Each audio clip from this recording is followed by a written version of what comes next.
Эрүүл мэндийн эрт илрүүлгийн нуура төв нь үйлчлүүлэгчдийн хэрэгцээ шаардлагад нийцүүлэн илүү олон хүнд эрт илрүүлгийн ач холбогдлыг хүргэхийг зорин жилд 40 мянган хүнийг эрт илрүүлгийн шинжилгээнд хамруулах хүчин чадалтай нуура зайсан салбараа шинээр нээлээ.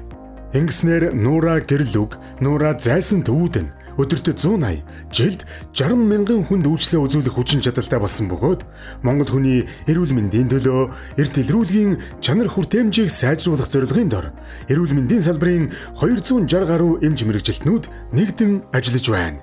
Хэмэл оюухан зөвлөсөн дэвшилт тоног төхөөрөмжөөр зөнхлөн тохиолдох хавдрын эрсдэл, амьдралын хэв маягаас үүдэлтэй өвчнийг 32 үзүүлэлт бүхий багц шинжилгээгээр 2-оос 3 цагийн дотор түргэн шуурхай эрт илрүүлгийн үйлчлэгээг үзүүлэхэд бэлэн боллоо.